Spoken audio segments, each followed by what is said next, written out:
to me. I had poured my savings into building something nice for my family, a place to cool off, laugh, and make memories.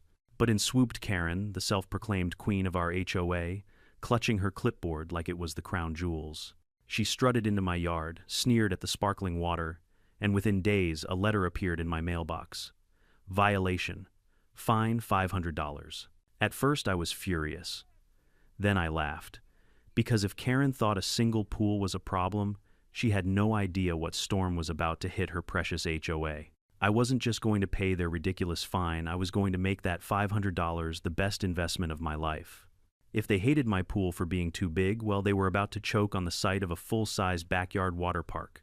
And let me tell you, when the slides went up and the crowds rolled in, Karen's empire of rules began to crumble. Before we dive into this story, drop a comment below with your city and local time. I love seeing where all of you are watching from. The summer sun was blazing over our little suburban community when my trouble with the HOA began. For weeks I had been dreaming of finishing my pool. It wasn't some wild luxury, just a place for my family to swim, cool off, and gather on those sticky afternoons when the air felt like soup. I'd saved for years, balanced budgets, and even pulled a few late-night overtime shifts at work to make it possible. Finally, the contractors were gone, the tiles gleamed blue, and the water sparkled in the sunlight like a promise of freedom. My kids couldn't stop grinning, and my wife said it felt like we'd built our own slice of paradise. But paradise never lasts long when Karen is around.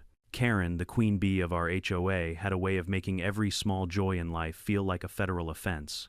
She was in her late 50s, always dressed like she was heading to a country club, photo shoot, tennis visor, spotless polo shirt, clipboard permanently fused to her hand. The clipboard was her weapon of choice. She didn't just wield it.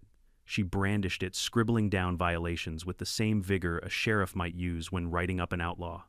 To Karen, rules weren't guidelines. They were gospel. The day after the pool was completed, I caught her lurking at the edge of my yard. She squinted over the fence like a hawk, her lips pressed into a thin white line.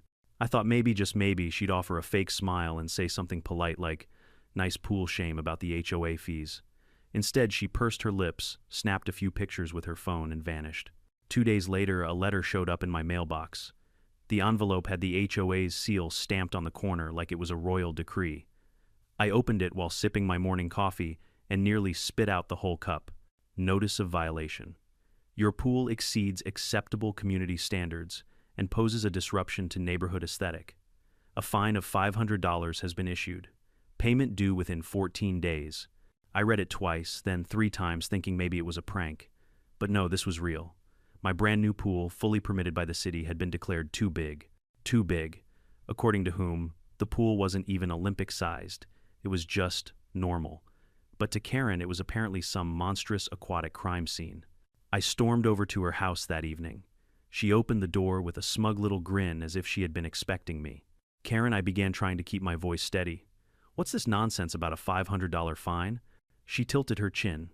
"Your pool exceeds the proportionality guidelines for backyard recreational installations. Section 14, paragraph B. Proportionality guidelines," I snapped. "That's not even a real thing. The city approved the pool." Karen waved her hand dismissively. "The city doesn't care about community values. We do. And frankly, your oversized pool is an eyesore. It lowers property values." I clenched my jaw. Property values. My pool raises them. People want houses with pools. She leaned closer, lowering her voice like she was sharing a secret.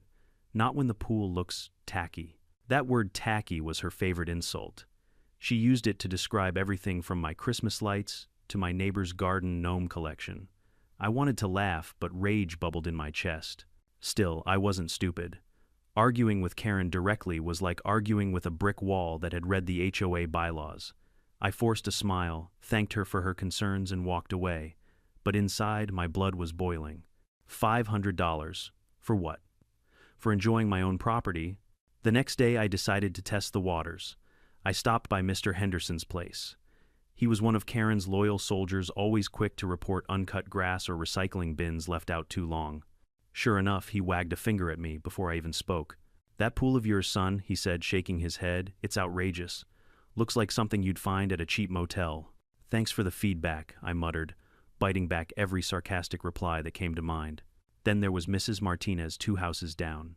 She leaned over her fence, whispering like we were in some Cold War spy movie. Don't let her get to you. Karen fined me last year because my sunflowers were too tall. She thrives on this nonsense. Honestly, I think she just hates happiness. Her words gave me a strange comfort. Maybe I wasn't crazy. Maybe Karen really was on a personal crusade to stamp out joy. But still, the fine stung. $500 wasn't pocket change. That was a month's worth of groceries, half a car payment, or a new set of tires. The thought of handing it over to Karen and her little HOA goons made me sick. That night, I sat at my kitchen table, staring at the letter, and felt something shift inside me. I wasn't just angry anymore. I was determined. If Karen wanted to play games, then I was going to change the whole board. You see, the thing about me is I don't back down easily. I've always believed that if someone pushes you, you don't just push back. You push back harder. And in this case, I was going to push back with chlorine fiberglass and enough water slides to give Karen nightmares. The seed of revenge had been planted, and soon it would grow into something so massive, so outrageous, that the HOA would choke on their own rulebook. But for now, I kept quiet. I paid the $500 fine not because I accepted it, but because I wanted to buy myself time. Karen thought she'd won. She thought she'd humiliated me.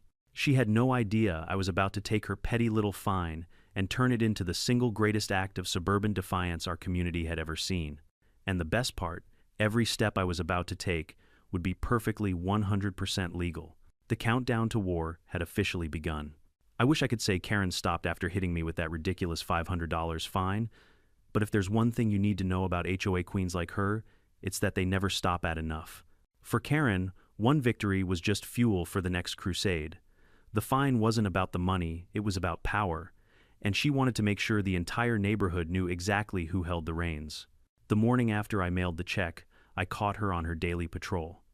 She strutted down the street with her clipboard tucked under her arm like it was a royal scepter. Her walk had a little more bounce than usual, and her smirk stretched just a bit wider. She stopped in front of my yard, tapped her pen against her paper, and raised her voice just enough for the neighbors nearby to hear. "Nice to see you've complied," she said, her eyes sparkling with triumph. It's refreshing when homeowners recognize the importance of community standards. I forced a smile. Glad my hard-earned $500 went to... What exactly new paper for your clipboard? A couple of neighbors chuckled under their breath. Karen's smirk faltered, but only for a second. She leaned in closer, lowering her voice. "Be careful, young man. Attitudes like yours don't last long in this community." I swallowed my anger and stepped back. Outwardly calm, but inside the fire burned hotter. She wanted me to break, to lash out, to give her a reason to escalate. But I wasn't about to give her the satisfaction. That evening, I noticed Henderson across the street trimming his bushes with military precision. He spotted me and called out, "Karen told us about the pool, fine." "You should be grateful she didn't hit you with a double violation," he chuckled as if he'd just delivered a comedy gold line. "Double violation," I shot back. "What's that? A pool too big and a smile too wide?" His laughter died in his throat. Henderson never had much of a sense of humor. But I did, and I was learning quickly that sarcasm was my shield against their arrogance. The thing is, not everyone was against me. Some of my neighbors, the quieter ones, whispered their support when Karen wasn't around. Mrs. Martinez, the sunflower lady, slipped me a plate of cookies one afternoon and muttered, "Don't let her win. People are sick of her nonsense." Even the Johnson kids down the street, teenagers with TikTok accounts, started filming Karen's daily patrols, narrating them like wildlife documentaries. And here we see the rare suburban Karen in her natural habitat, hunting for violations to feed her fragile ego. The videos started getting traction online, and I couldn't help but laugh when I saw them. But for Karen, this was no joke. She wanted total control, and she wasn't satisfied with simply fining me. Every time she saw me outside, she found something new to complain about. "Your hedges are half an inch too tall. Your recycling bin was visible from the street for 3 minutes too long. The color of your deck chairs clashes with community aesthetics." It was endless petty harassment dressed up as community care. And each time she spoke, I could see the glee in her eyes. She loved the power trip, loved watching people squirm under her thumb. The final straw came during the HOA's monthly meeting. I usually avoided those gatherings, sitting in a stuffy room while Karen droned on about shrubbery regulations. Wasn't my idea of a good time, but this time I went. I wanted to see her in her element to understand what I was truly up against. The meeting was held in the community clubhouse, decorated with beige walls and bad fluorescent lighting. About 30 homeowners showed up slumped in folding chairs, most of them there because attendance was highly encouraged. At the front of the room sat Karen, gavel in hand, flanked by her loyal board members. She called the meeting to order like she was presiding over the Supreme Court. After an hour of dull reports about landscaping budgets and mailbox repairs, she cleared her throat dramatically. Next item, she announced, pool violations. All eyes turned to me. Karen's smile widened like a predator about to pounce. As many of you know, she began one homeowner recently constructed a pool that violated proportional standards. We were forced to issue a fine to protect property values and maintain harmony. I want this to serve as a reminder, rules are not suggestions. They are the lifeblood of our community. Her words dripped with condescension. She wasn't just addressing me, she was putting me on trial in front of the entire neighborhood. She wanted to humiliate me, to show everyone that she could break me with a flick of her pen. I raised my hand. Excuse me, Karen. My pool was approved by the city. You fined me on a rule that doesn't even exist in the HOA handbook. Her eyes narrowed. The board reserves the right to interpret the rules as necessary. Interpret, I laughed, shaking my head. That's not how rules work. You can't just make them up because you don't like how something looks in my yard. Gasps rippled through the room. A few people nodded, clearly fed up with her tyranny. But Karen slammed her gavel against the table. Young man, she snapped, if you cannot respect authority, perhaps this community is not the right place for you. And there it was, the threat, the unspoken suggestion that if I didn't bow to her, she'd find a way to drive me out altogether. That night, I lay awake, replaying the meeting in my head. Karen thought she had won again. She believed the fine had humiliated me, the meeting had silenced me, and her words had crushed my spirit. But what she didn't know was that she had just poured gasoline on the fire. I realized then that this wasn't just about my pool. It wasn't even about me. Karen had been terrorizing this neighborhood for years, fining people for harmless things, controlling every aspect of their lives. People were afraid to decorate their houses, plant gardens, or let their kids play in the yard without worrying about her wrath. And now she had made me her target. She had handed me the perfect excuse to strike back. Because if Karen thought my pool was too big, then she hadn't seen anything yet. I started sketching that very night. The image formed in my mind so clearly it made me laugh out loud. Slides towering over fences, a lazy river snaking through my yard, a wave pool churning under the stars. If she hated one pool, she was going to despise an entire water park. And the best part, I already had a suspicion there was a loophole waiting for me in that rulebook, something Karen had overlooked in her arrogance.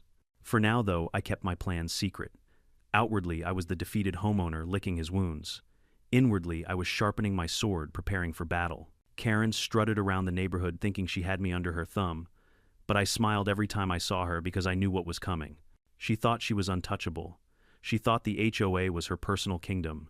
But soon, very soon, Karen would drown in the very rules she worshipped. The night after that humiliating HOA meeting, I sat alone at my kitchen table, staring at the rulebook like it was a cursed artifact. The damn thing was thick, almost 400 pages, bound in an ugly beige cover with the HOA logo stamped on the front.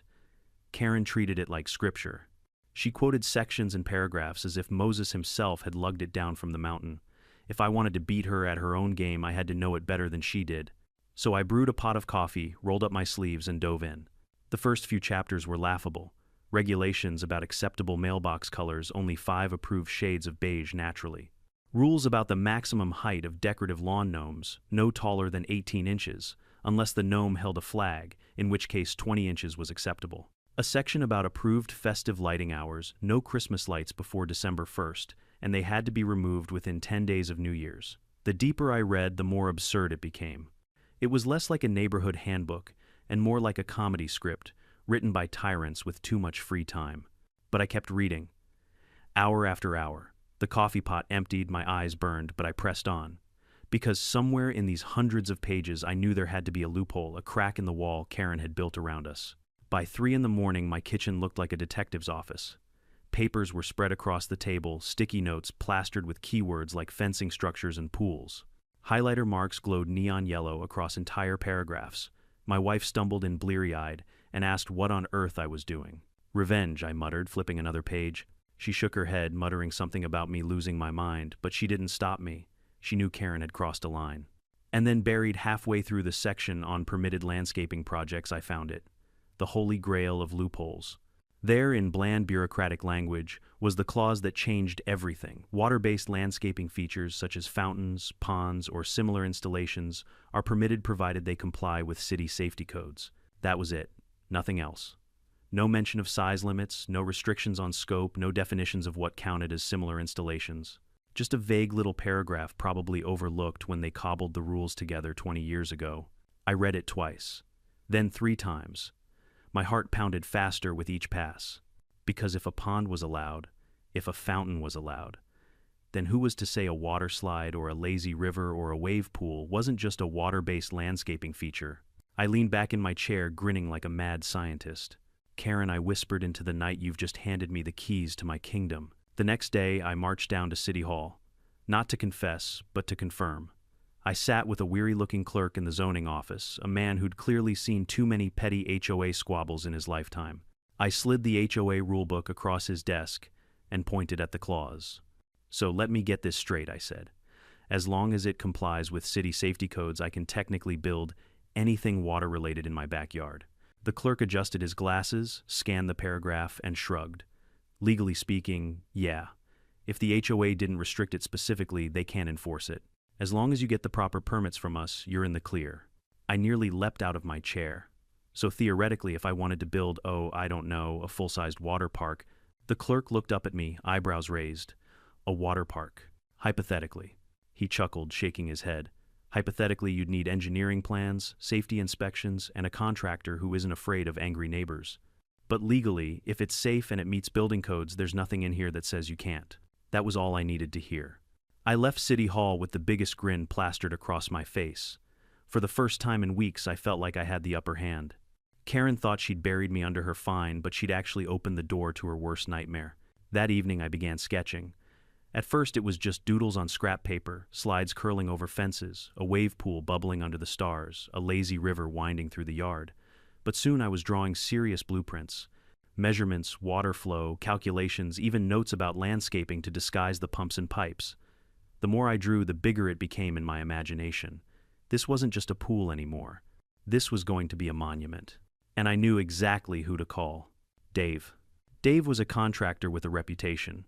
He was in his mid-40s, built like he'd wrestled a bulldozer into submission, and he had the kind of deep, gravelly voice that made every sentence sound like a challenge.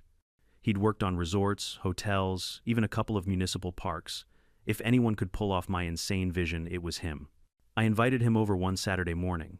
He pulled up in a beat-up pickup truck, stepped out in muddy boots, and looked at me like he already knew I was about to propose something insane. So he drawled, scratching his chin. "What kind of project are we talking here? Deck extension, maybe an outdoor kitchen." I spread my blueprints across the patio table. His eyes scanned the paper, then widened, then nearly popped out of his head. "You want to build a what now?" "A water park," I said, grinning ear to ear. "Right here, in my backyard." Dave let out a low whistle. "You're out of your damn mind." Maybe, I admitted, but the HOA can't stop me. I've checked, double-checked, triple-checked. Legally, this is allowed. He studied me for a long moment. Then slowly a grin spread across his face. "You know what," he said. "I like it. Let's do this." And just like that, the plan was set in motion. That night I could hardly sleep. Every time I closed my eyes, I imagined Karen's face when she saw the first slide rise above the fence, her jaw dropping, her clipboard clattering to the ground. The queen of the HOA dethroned by her own negligence. I wasn't just going to build a pool. I was going to build a legacy. Something so outrageous, so unforgettable, that no one in the neighborhood or the HOA would ever forget it. Karen had fined me $500. But soon, she was going to pay the price. I remember the exact moment the plan stopped being a ridiculous idea scribbled on napkins and became an actual project, when Dave slapped a post-it on my blueprint and wrote, "This is madness. I love it." His boots left muddy prints on my patio, and his grin made the whole thing feel less like lunacy and more like inevitability. From that day forward, there was no turning back. I had a loophole, I had a contractor, and most importantly, I had a personal vendetta dressed as civic theater. First rule of suburban guerrilla construction: make it legal and make it fast. I wasn't interested in a messy court battle or fines that would bleed me dry. The beauty of our little anomaly in the HOA bylaws was that it hinged on one word: permitted. So I set out to permit everything like a man possessed. Dave and I spent the next week at the zoning office pulling permits, filling out forms, and charming the clerk who'd already stopped being surprised by my hypotheticals. We filed for structural permits, plumbing permits, electrical permits, and a noise exemption for daytime construction. The pile of stamped papers on my kitchen table was deeply satisfying, as if every stamp was another little dagger in Karen's carefully manicured empire. Construction required engineers. Not the sexy kind, the kind with safety logos and liability insurance that make the lawyers sleep better. I hired a structural engineer to verify load-bearing calculations for the biggest slide, Colossus Dave joked, and a hydrology technician to model water flow so the pumps wouldn't turn my backyard into a swamp. The wave pool needed a certified lifeguard design and automatic shutoffs. We documented everything: drainage plans, pump specs, emergency egress routes, non-slip deck surfaces, fence heights, to ensure privacy and code compliance. We were building a spectacle, but under it we were building a fortress of compliance. Money was the practical part, less romantic than revenge, but absolutely necessary. I'd scraped a lot of this together myself, but Dave had contacts and a crew that could move fast. We set a budget, then doubled it because surprises happen, and because nothing in construction ever costs what you think it will. I sold a few odds and ends in the garage, took an extra freelance weekend, and accepted help from neighbors who wanted in on the dream. Some brought tools, others brought food for the crew, and a handful even offered to babysit my kids so the house wouldn't be chaos during demo days.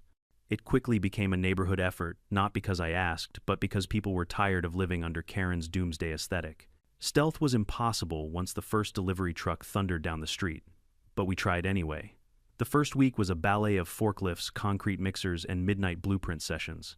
We erected temporary barriers to shield our work, but the fences couldn't hide the sound, the rhythmic thud of pile drivers, the metallic clank of scaffolding, and the undignified roar of an excavator digging where my lawn used to be. Karen came by. Of course she came by, clipboard out like a nervous talisman. She stomped around the perimeter, peering over the fence as if proximity would reveal a violation. She snapped photos and took notes, muttering to herself about escalation and community erosion. I would wave like the man who had not just accepted a battle but had already won the main skirmish. We staged the build like a crescendo. First came the lazy river trench, a shallow, meandering gutter pipes laid with precision, and a pump house buried behind a rock wall that Dave's crew made look like an artisan feature. Then the snack shack foundation, because no water park is complete without overpriced pretzels and ice-cold lemonade. Next was the Colossus support structure, a skeleton of galvanized steel that rose like modern art against the suburban skyline. I can still feel the neighbors' faces pressed to their windows, phones raised, filming the spectacle. Children from 3 blocks over began to gather. The neighborhood's teenagers camped outside my fence, like paparazzi, narrating every moment into their phones with breathless commentary. Karen tried to leverage social pressure. She went door to door with petitions collecting signatures for a community aesthetic review. She handed out flyers warning of increased traffic noise and possible safety hazards, despite our permits and safety plans. The irony was palpable. The same woman who'd once fined Mrs. Martinez for planting sunflowers was now lecturing parents on public safety. Some folks signed because they genuinely worried about change. Others signed because they feared Karen's wrath.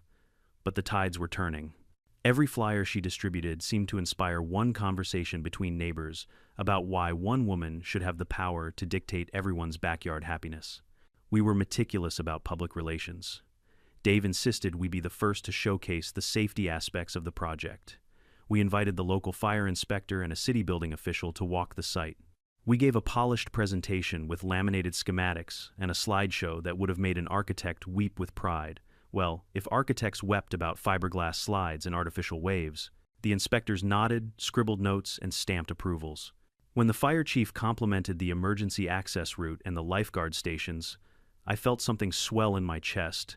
That wasn't just pride, it was vindication. Construction conflicts are almost a sport in suburban life. Lawns were ruined for a season, driveways, littered with gravel and sediment, temporarily clouded the neighbor's little koi pond. Complaints flooded the HOA inbox like a monsoon of petty grievances, some legitimate, most performative. Karen began to sound desperate. Her voice shifted from smug to shrill. She called an emergency board meeting and demanded we halt construction immediately. Her argument, tautologically circular, claimed that the spirit of the bylaws had been violated. I brought my permits and the stamped engineering reports and placed them on the table like laypeople placing evidence in front of a judge. Board members shuffled paper, coughed, and exchanged glances. It was a tableau of bureaucrats realizing their king's decree had no legal foundation. Late one night, Dave and I added a detail I'd like to call both practical and theatrical, a set of LED lights embedded in the main slide that could be synchronized to music. It was a frivolous touch, but it served a purpose. At dusk, when finished, we tested the lights and music. The slide lit up in a cascade of color as a bass line thumped across the yard. The effect was cinematic. At that moment, we weren't merely building a structure, we were creating an experience that would define the neighborhood's summers for years to come. Of course, there were scuffles. A disgruntled board member tried to serve me a cease and desist at dawn. The HOA lawyer sent a letter suggesting negotiation under threat of further fines. But their threats were hollow against stamped permits and engineer-signed plans. Every attempt to intimidate us was met with another building inspection, another laminated approval, another neighbor volunteering to be head lifeguard. The community's narrative was changing. Where Karen had once stood alone on a soapbox of fear, a chorus rose: parents, teens, retirees, people who wanted a place where their children could scream and not be scolded for lowering property values. By the time the first slide was bolted into place, there was no denying the spectacle. The Colossus's shadow fell over Mrs. Henderson's azaleas, and for a brief second she stood on her porch squinting. Then she smiled, a small rueful curl of the lips that said everything. The war had become a party. The sound of laughter, the smell of chlorine mixing with barbecue smoke, those were the banners of our rebellion. I still remember the sight of Karen the first time she saw the Colossus fully assembled. She walked up Main like a general approaching a battlefield. Her mouth opened, closed, and then opened again. The clipboard drifted from her hands. For a woman who had spent years policing hedges and flagpole protocols, that moment looked like a small personal eclipse. She tried to voice outrage, but for once, I think the speechless look was earned. We were not done yet. The wave pool, the lazy river, the snack shack with its ridiculous oversized pretzels, each piece slotted into place, like a final act building toward a crescendo that none of us could predict. The plan had been audacious from the start, and the execution had been surgical. It wasn't just about getting back at Karen anymore. It was about proving that communities could choose joy over control, noise over beige conformity, and laughter over intimidation. I slept like a kid on Christmas Eve for the first time in months. The revenge had been planned. The battle lines were drawn. And somewhere in that restless sleep, I dreamed of the first splash. The first day of full construction was like unleashing chaos into a suburb that had grown addicted to silence. Trucks rolled in at dawn, the low rumble of diesel engines shattering the delicate quiet Karen loved to protect. Cement mixers churned like thunder. An excavator clawed at my backyard, tearing up sod and soil, sending clods of earth flying onto the street. To me, it was the sound of progress. To Karen, it was the sound of hell. At exactly 8:07 a.m., she appeared, visor polo clipboard in hand. She marched straight up my driveway heels, clicking on the concrete like gunfire. Dave was unloading steel beams when she barked. What is the meaning of this? Dave didn't even look up. Ma'am, we're building. Building what she snapped. He glanced at me and I grinned. Landscaping feature. Karen's nostrils flared. She scribbled furiously on her clipboard, muttering about noise, ordinances, and property values. But Dave was licensed, my permits were pinned neatly to a board by the gate, and every truck bore a city inspection sticker. She circled the site like a shark, snapping photos, demanding answers. Finally, she stormed off, yelling that this was a violation in spirit, if not in letter. That phrase became her mantra over the next several weeks. Construction is not subtle. Each day brought new sounds, jackhammers pounding through bedrock cranes, swinging enormous slides through the air, welders sparking showers of light. Neighbors couldn't look away. Some frowned, arms crossed, muttering about disruption. But many stood in awe. Kids on bikes formed daily watch parties, cheering when a giant fiberglass tube arrived on a flatbed truck. Teenagers set up lawn chairs on sidewalks to livestream the chaos. The project became a spectacle, an unsanctioned block party of gawkers united by curiosity. Karen's patrols grew frantic. She was there every morning, every afternoon, and sometimes even at night, standing under the glare of construction floodlights, phone held high to record evidence. But every time she thought she had me cornered, I slapped down another permit, another signed inspection. One afternoon, she demanded to see the water usage projections. I handed her a thick folder stamped with city approval. She left sputtering, "This is outrageous."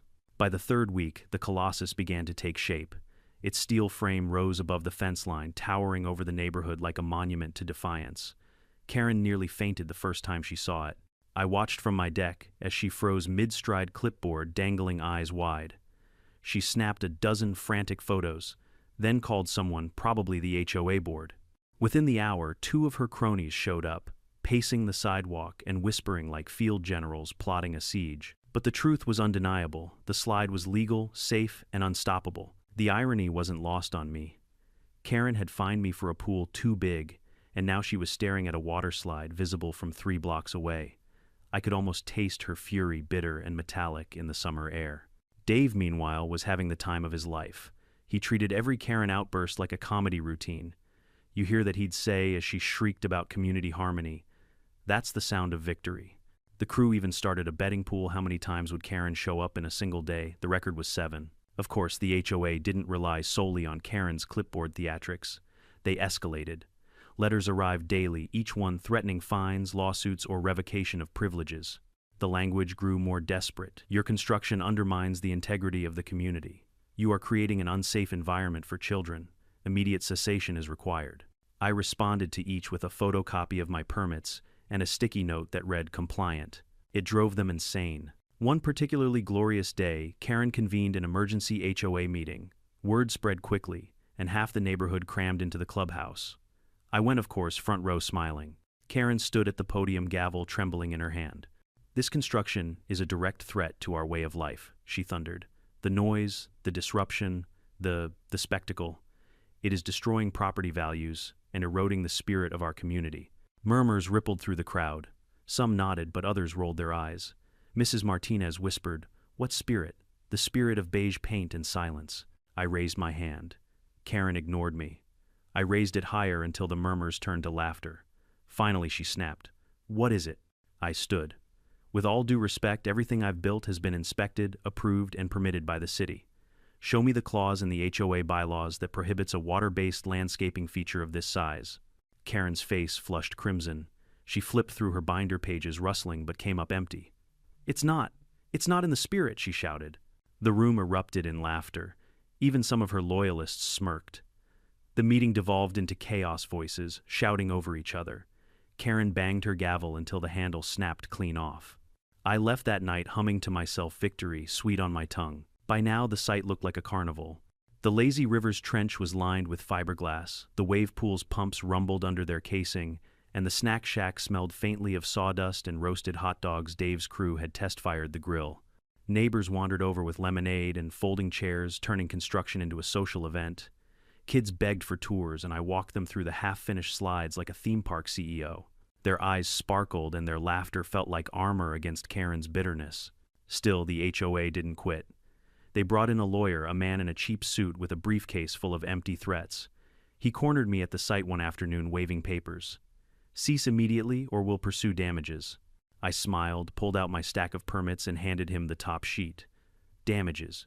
You mean the damage Karen's pride has taken?" He frowned, flipped through the documents, and paled. "Well, we'll be in touch." He scurried off, and I never saw him again. The day the crane arrived to hoist the final section of the Colossus was the climax. The entire neighborhood lined the sidewalks, phones raised. The massive slide arced through the sky, gleaming in the sunlight before settling into place with a satisfying clang. The crowd erupted in cheers. Children clapped.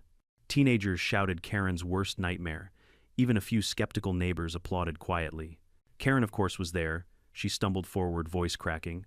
This is madness. You can't. This is anarchy." I leaned against the fence, arms crossed, and smirked. "No, Karen, this is fun." For the first time, she had no words. She stormed off, shaking, muttering about calling higher authorities, but we all knew she was powerless. Her empire of rules was crumbling, drowned out by the sound of progress, laughter, and defiance. And me, I had never felt more alive. What started as a fine had grown into a revolution, and the revolution had only just begun. The morning of the grand opening dawned hot and heavy, the kind of summer day where the air sticks to your skin and the asphalt shimmers like liquid. It was perfect. Nature itself had conspired to make my water park irresistible. I woke before sunrise, pacing my kitchen with a cup of coffee in hand, staring out the window at the Colossus, towering above the fences, its fiberglass curves glowing faintly in the early light. This was it. Weeks of planning, sleepless nights, battles with Karen, and the endless rattle of construction equipment had all led here. By 9 o'clock, the neighborhood was buzzing. Curious kids rode by on bikes, peering through the slats in my fence. Teenagers with phones already live streaming, perched on curbs narrating every detail for TikTok and Instagram.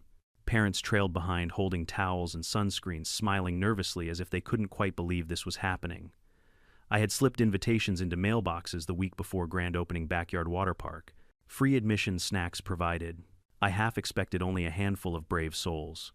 Instead, it seemed the entire block was ready. Dave's crew had worked late into the night to put the finishing touches on everything. The lazy river's pumps hummed softly, churning water through its winding channel. The wave pool glistened, freshly filled, ready to roar. The snack shack smelled of popcorn and sizzling hot dogs. And the Colossus practically gleamed every twist and turn of the massive slide, catching the sunlight like a beacon. At 10 sharp, I swung open the gate. "Welcome, everyone," I announced, arms wide. "Come on in, the water's fine." The crowd poured in, laughter bubbling like champagne. Kids ran straight for the Colossus' eyes, wide mouths open in awe. Parents set up chairs by the wave pool, already unwrapping sandwiches and cracking open coolers. The teenagers, of course, filmed everything, shrieking as they darted from one attraction to the next. Within minutes, the place was alive, a riot of splashing, screaming, and music. Yes, music. I had rigged up speakers around the yard, synchronized to the LED lights embedded in the slide. As kids climbed the Colossus, a triumphant drumbeat echoed. As they plunged down, the bass dropped and the lights pulsed in rainbow colors. It was spectacle layered on spectacle. I manned the snack shack for the first half hour, handing out lemonade and snow cones with the flair of a carnival barker. Step right up, grab your fuel for fun. One giant pretzel, bigger than your head, coming right up. Parents laughed, kids shouted, and someone shouted, "This is better than the county fair." But as glorious as the laughter was, I was waiting for one thing. One inevitable storm cloud on this perfect day. Karen. I didn't have to wait long. Around 11, she arrived, storming up the street in crisp tennis whites. Visor pulled low, clipboard clutched to her chest like a shield. 2 board members trailed behind, looking less like soldiers and more like conscripts dragged into battle. Karen's mouth was already moving before she even reached the gate. "This is unacceptable," she shrieked over the music. "This is chaos. This is illegal." I leaned casually on the fence, grinning. "Morning, Karen. Care for a lemonade?" Her eyes nearly popped out of her head. "Lemonade. Lemonade. You've turned this neighborhood into a carnival." Behind her, kids screamed with joy as they launched themselves down the Colossus. The wave pool surged to life, artificial surf splashing so high it soaked a group of teenagers who erupted in cheers. The contrast between her fury and their joy was almost comical. I gestured toward the happy chaos. "Looks like fun to me." Karen's face flushed scarlet. She pointed her clipboard at me like a sword. "This is not what our community stands for. This is noise disruption, an eyesore." Before I could respond, Mrs. Martinez called out from her chair near the lazy river. "Actually, Karen, this is the most fun this community has had in years." Others chimed in. Parents waved from lounge chairs. "Our kids love it. Finally something to do around here." Even Henderson, yes, Henderson, the grumpy hedge policing loyalist, mumbled, "Well, it is kind of impressive." Karen sputtered, looking from face to face, realizing with horror that the crowd wasn't on her side. For once her gavel had no power. And then came the final blow, the local news van. A reporter tipped off by viral videos pulled up just as Karen was shrieking about community standards. Cameras rolled as they captured the Colossus, looming behind me, kids screaming with joy, parents relaxing, and Karen, red-faced, spitting fury, clipboard raised like a madwoman. The reporter shoved a microphone in my face. "Sir, can you tell us what inspired you to build this?" I grinned straight into the camera. "I was fined $500 for my pool being too big, so I decided to build something even bigger. And as you can see, the community seems to enjoy it." The crowd cheered. The reporter turned to Karen. "Ma'am, what do you think of this?" For once, Karen had no words. She stammered, her voice cracking. This is an abomination, a violation, a—" The reporter cut her off, smiling sympathetically. "Sounds like not everyone agrees." That night, the footage aired on the evening news. Local homeowner builds backyard water park after HOA fine. The clip of Karen sputtering played on repeat, the internet eating it up. Memes exploded, Karen's red face with captions like, "When you realize your HOA can't stop the fun." The water park went viral overnight. But back in the moment, I wasn't thinking about the internet. I was standing by the wave pool, watching my neighbors laugh and relax their burdens, washed away in chlorine and joy. Kids zoomed down the Colossus, their laughter echoing into the evening.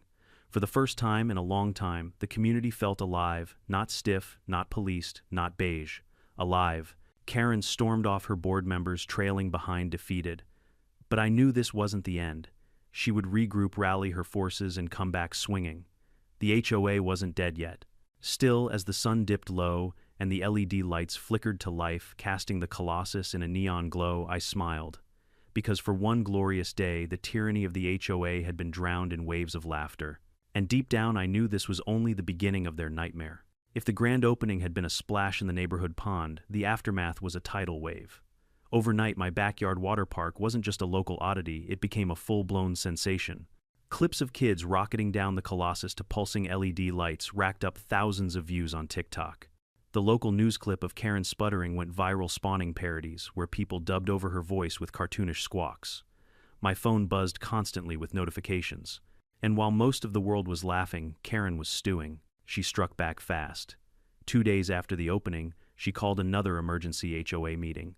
Flyers appeared in mailboxes written in her signature dramatic style, "Urgent community crisis, attendance required." I almost laughed when I read mine, but I went anyway. I wasn't about to miss the spectacle of Karen trying to salvage her crumbling empire. The clubhouse was packed tighter than I'd ever seen it.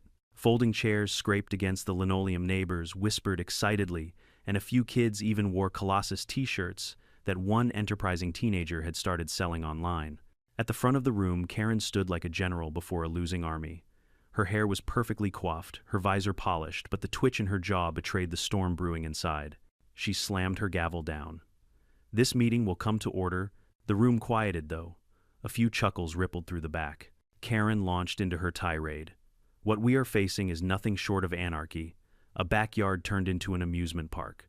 Noise pollution, traffic, unsupervised children, our peaceful community has been turned into a circus." "Correction, Mrs. Martinez," muttered loudly. "A water park. And a damn good one." Laughter erupted. Karen's face turned crimson. She banged the gavel again, the sound sharp but powerless. I stood deliberately calm. "With all due respect, Karen, everything I've built is 100% legal. Permits approved, safety inspections passed. City officials have visited and given it the green light. If you want to call it a circus, fine, but it's a legal circus." A murmur of agreement filled the room. Parents nodded, teens cheered. Even Henderson, ever the grump, cleared his throat and said, "My grandkids loved it." That was the crack in the dam. One by one, neighbors voiced support. Finally, the kids have something to do. It brings the community together. We'd rather hear laughter than Karen's complaints. Every comment chipped away at her authority, stripping her of the power she'd wielded for years. Karen tried to regain control. "We can fine him further, we can revoke his community privileges." I held up a fat binder stuffed with documents. "Actually, no, you can't. Not unless you want to get sued. And trust me, the law is on my side." I flipped open to the highlighted clause, the loophole I had clung to like a lifeline. "See this water-based landscaping features? Permitted. No size restrictions. No scope restrictions."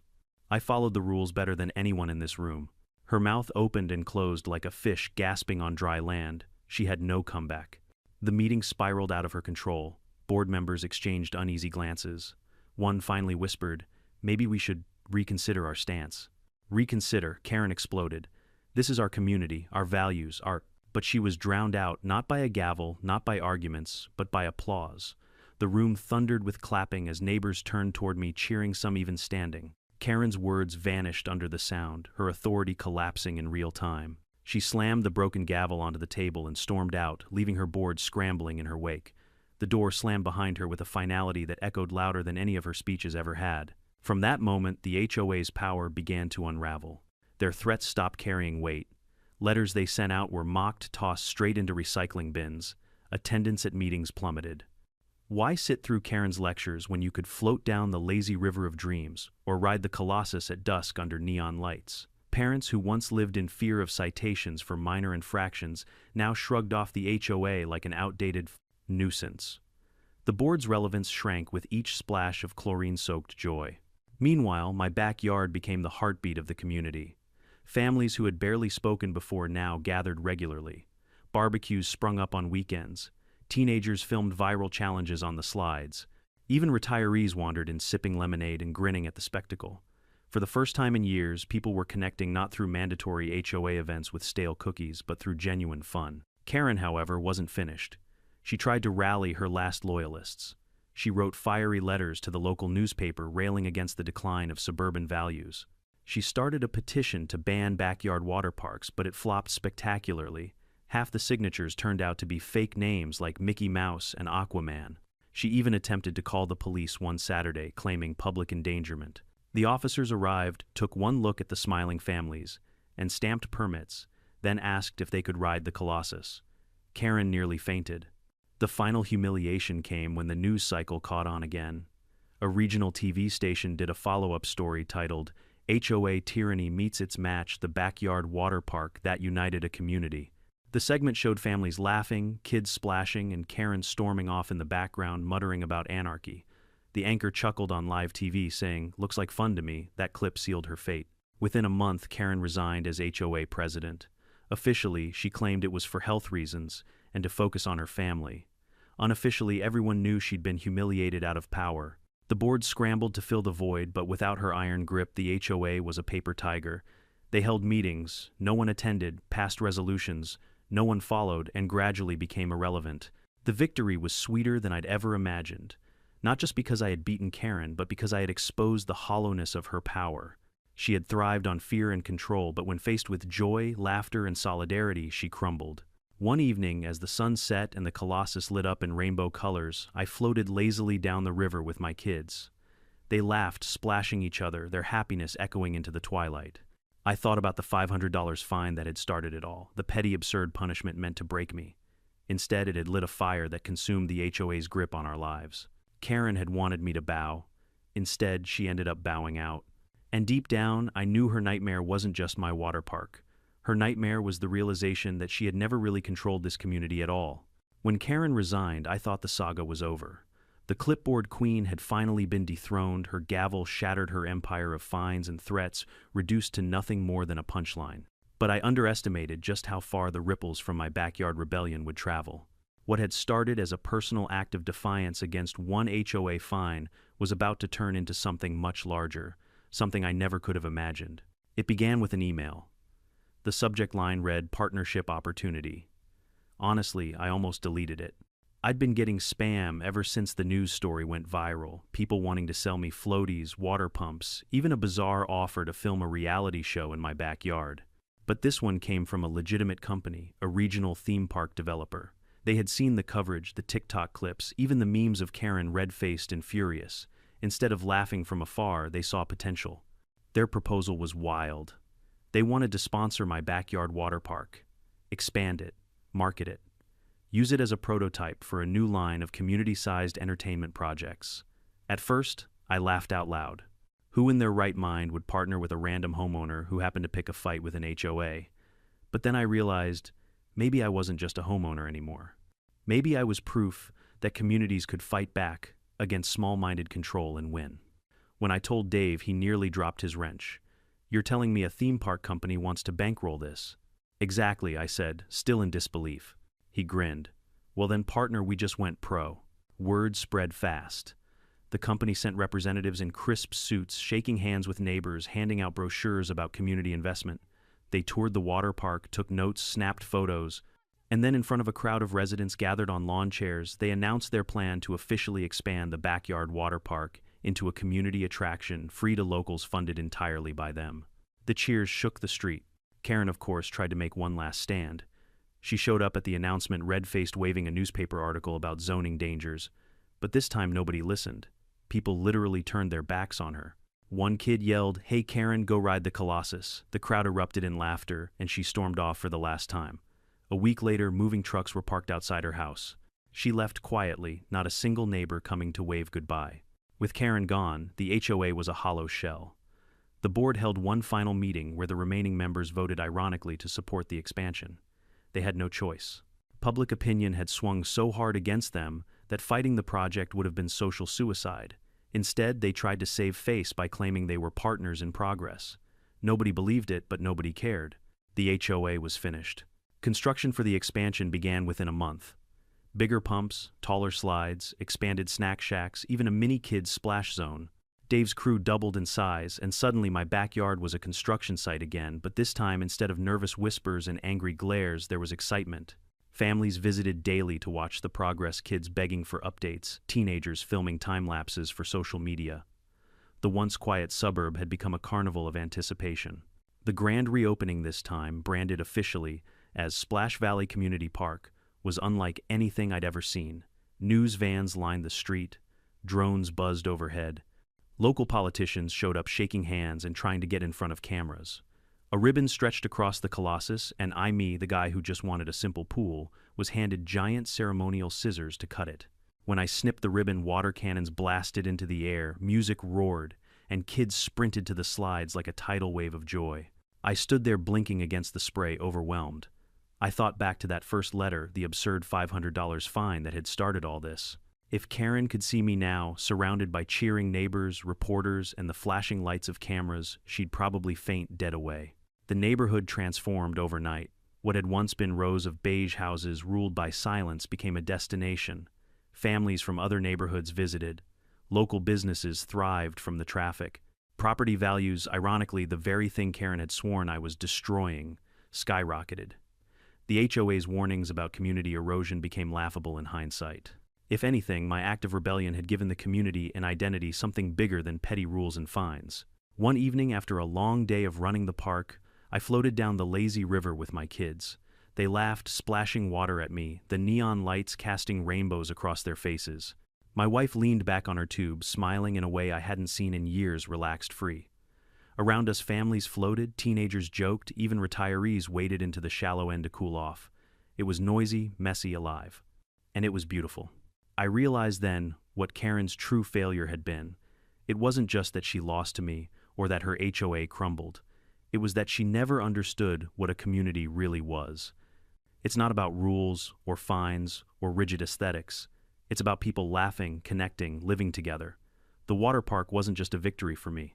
It was a victory for all of us who were tired of being told to shrink ourselves to fit into someone else's mold. The HOA fine had been meant to humiliate me. Instead, it set me free. And as the sun set over Splash Valley, the Colossus glowing against the twilight, I couldn't help but laugh. $500. That's all it took to light a fire that drowned an empire. Life has a way of testing us with small injustices. Sometimes it's easier to pay the fine, bite your tongue, and move on. But every so often, that petty injustice is an invitation, an opportunity to stand up not just for yourself, but for everyone who's tired of being silenced. What started as my fight against Karen's clipboard, tyranny became a community's rebirth. It taught me that laughter, joy, and unity are stronger than fear, control, or intimidation. So here's my message to you: don't let anyone, whether it's an HOA, a boss, or even your own doubts, convince you that you're powerless. There's always a loophole, always a way to fight back with creativity, courage, and a little bit of defiance. And if you've ever dealt with your own Karen, I'd love to hear your story. Drop a comment below, let us know where you're watching from, and don't forget to subscribe. Because sometimes the best revenge isn't anger. It's building something so big, so joyful that the world has no choice but to notice.